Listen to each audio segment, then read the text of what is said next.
Saan kaya tayo pupunta? Tara!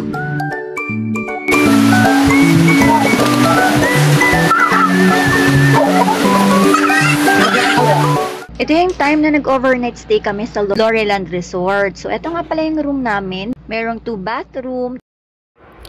Sabi nga namin sa kids, this one will be our bathroom, tapos the other one will be theirs. Dalawa din yung aircon nitong room namin. The day before nga lang din nakapag-book si Habi, kaya nga buti mayroon pa kami nakuhang room kasi fully book na rin halos lahat. 4 beds ito, tapos may 2 bathrooms. 4,000 din inabot yung overnight stay namin dito.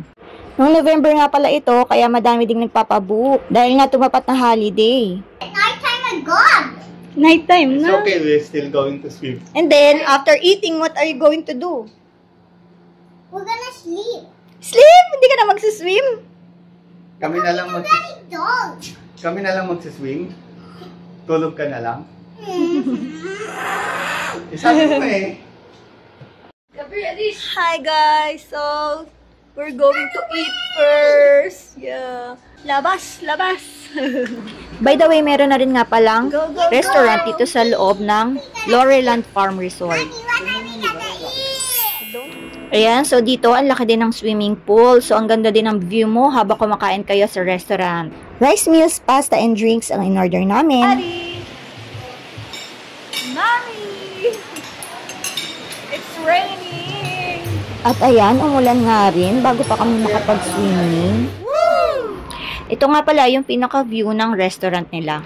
Masarap naman din yung mga pagkain nila dito, so kailangan lang talaga kapag ganitong staycation, meron kayong budget para hindi kayo mabigla sa mga pricing even for the food. Ito yung view ng farm ng gabi. Buti nga tumila na rin yung ulan nung natapos na rin kami mag-dinner. Kaya eto, babalik muna kami doon sa room namin para mag-BS para makapag-swimming na rin kami. So, night swimming kami, tapos pwede pa rin kami mag-swimming bukas. Hanggang 12 noon lang kami dito, kaya kailangan ma-maximize namin yung time namin na nandito kami. Tapos bukas tayo magtutour dito sa farm. What's the sunfly? Here! Ow! Sunfly! I need a sunfly too! Yung daddy nga, game na game. Hanggang 12 midnight daw kami dito. Ayan, lamig ng tubig.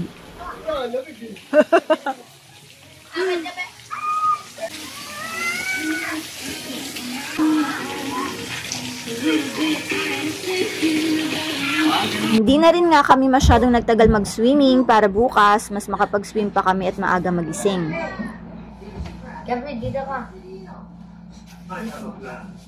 And enjoy din namin yung stay sa room kasi meron naman kami mga food. So, food trip muna. Tapos nanood yung mga kids.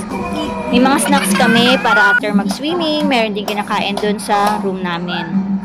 At ayan nga, parang may mga jowa doon na naghaharutan. Good morning, sunshine! At eto na nga, at umaga na. Hirap na hirap pag umising yung mata ko dito. Kung pwede lang mag-extend, kaso limited budget tayo.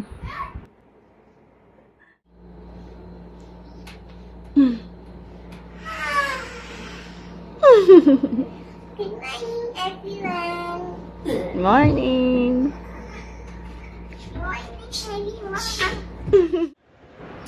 Kinaumagahan, ito yung bubungad sa'yo. Diba? Ang linis. Tapos, ang ganda. Very relaxing talaga ang vibes. Ako talaga, mas na-appreciate ko kapag maaga. Kasi mas nare-relax kasi ako pag nakakakita ko ng mga greens, ng nature, ganyan. At eto na nga, sinaga na nga tayo ng araw. Ang cute. Hi, rabbit. Hi, rabbit. Ang cute. At ito ang view dito kapag morning. Grabe, super sulit din ang bayad nyo kasi ang laki ng place tapos you can access everything. Tapos since malaki ito, so hanapin nyo din yung ibang lugar or ibang swimming pools. By the way, pwede nga rin pala kayo mag-horseback riding dito. Pero hindi na rin namin ginawa kasi nga kulang na rin kami sa time. Mag-tour pa rin kasi kami dito sa mga pinaka-farm nila. At the same time, magsuswimming pa kasi talaga. Nakakatuwa din naman kasi enjoy naman din yung mga kids. Yun naman talaga yung mahalaga, di ba? What? That's with the swimming. Ipin mo yung mga ibang resort, yan na mismo. Yung bucket sa it. At ayan, bago nga kami makapag-swimming ulit, pawis na rin kami dahil nakapag-walking na rin kami in the morning. Family fun park. Ayan, so dito yung Family Fun Park. So dito yung maraming mga slides and pangbata talaga. Abot na abot din ng mga kids yung swimming pool kasi nga mababaw lang. Dahil nga maaga pa, hindi pa naka-open yung mga fountain nila dito. Tapos dito yung mga cottage nila kapag nag-day tour lang kayo. Ayan, so mamaya dito tayo magsuswimming. Pupunta muna kami sa farm. So titingnan namin kung ano yung meron doon.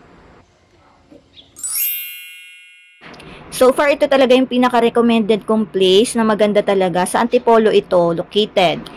Tsaka yung place, alagang-alaga din. Makikita mo, meron din talagang nagwawalis dito. Kaya na-wonder, ang tagal na din itong Loriland na to. Ang sarap din, no? Kung meron kang talagang malaking lugar or malaking land, ganito yung gagawin mo, resort, tapos may farm din. Wow! The blue peacock, it did look like that. Ayan nga, super cute ng mga reactions nila habang tinitingnan yung mga animals. Slide up there. Ang chicken eh. Memories din kasi ito, kaya ang sarap i-capture ng mga reactions nila. Wow, nasa taas ng bubong. Tara na, tayo na sa kabila. Why that peacock? Why that peacock is just tipping? Yeah.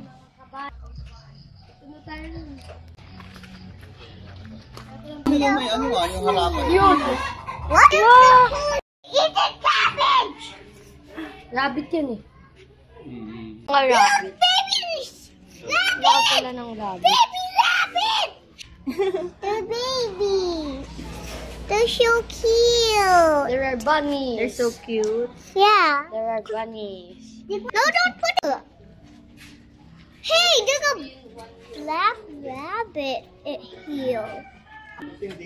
Rabbit can't eat cabbage. Hey. Ang bilis pala maging ganyan. 15 days.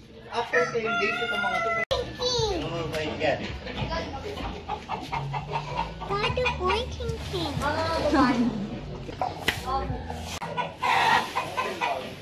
Let's go! Ang cute!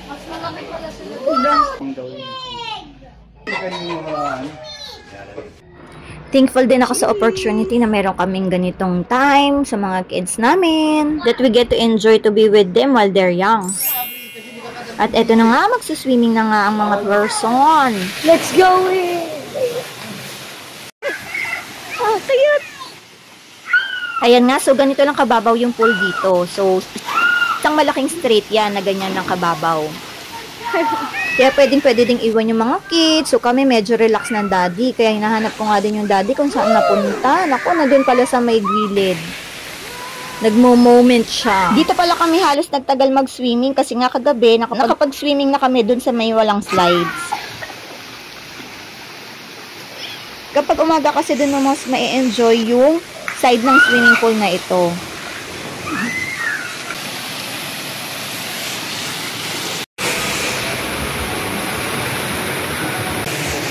At ito na nga, magsiswimming na nga tayo. At nakita ko na nga rin yung daddy na hinahanap ko. O, diba? Nagpakita na siya.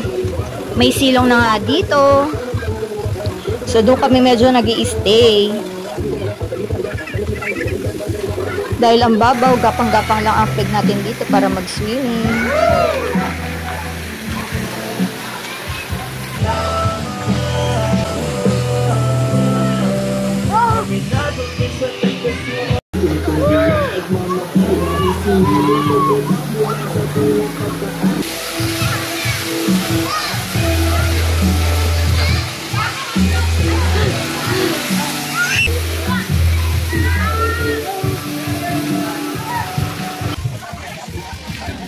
Ito nga pala, meron din silang malapit na restroom dito. So, for girls and for boys, malinis naman din. Ayan, so nag-CR muna yung mga kids bago kami lumipat ng swimming pool dun sa kabilang side na ulit.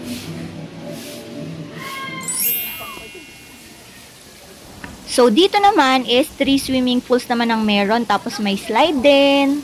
Tapos iba-iba yung lalim ng swimming pools. Oo.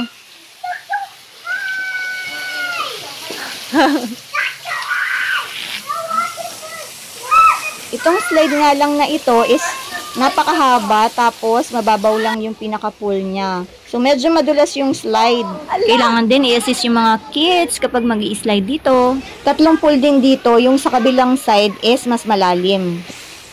Ala, ang tapang nitong isa, Daddy. Asan ka?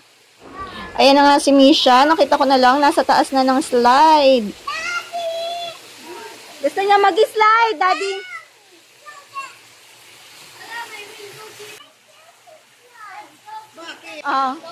Apo. Wow. Ay! Ala. Ang galing! Ang galing Tawa kami ng tawa dito kasi yung daddy pinanood lang si Misha. Yung Daddy, Mahulog sa slide, hindi man lang inalalayan. Daddy? You just watch me. Kaya sabi tuloy ng isa, what was that, daddy? Nakaka-happy din naman na makita yung mga kids mo na nag-e-enjoy. At ayan nga, itatry nga ng daddy ang experience ni Misha.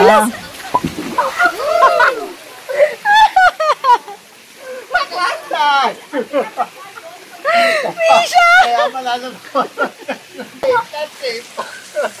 Not safe. Ikaw, What was that, Daddy? What was that, Misha?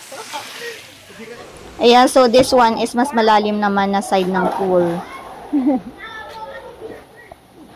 Talagang in-explore namin yung iba't ibang pools dito para hindi din sayang. Kasi imagine mo sa ibang swimming pool or ibang resort, isang pool lang yung pinapaliguan nyo. Eh dito, you can access every part of the place. Sa labas na nga rin pala kami magla-lunch, kaya in-enjoy muna namin yung pagsuswimming. Kasi nga malapit na din kami mag-check out. So bumalik ulit kami dun sa mababaw para makapag-enjoy pa yung mga kids. See you next time. Hey, let's go! Ang saya din ng aming staycation dito kahit overnight lang. Super bitin nga lang. Kasi nga ang laki nga nitong place. Babalik na lang ulit kami. Sinulit na rin namin ng swimming. Tapos sa labas na kami kakain. Nag-check out muna kami. Tapos binalik namin yung susi. In fairness, kahit yung pinaka-office ng Lorryland, maganda and organized. Very accommodating din yung mga staff nila dito. Ayan, so for me, yung rating ko dito is 10/10. Malinis ang place, alagang-alaga talaga. At nag-model pa nga ang daddy, oo. Pa. Pwede din pala magpabook ng mga parties, ganyan. So, dito kayo mag-i-inquire.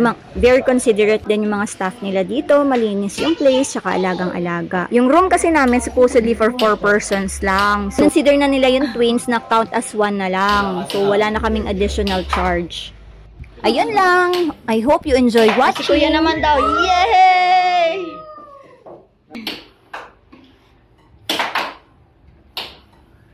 We're going home.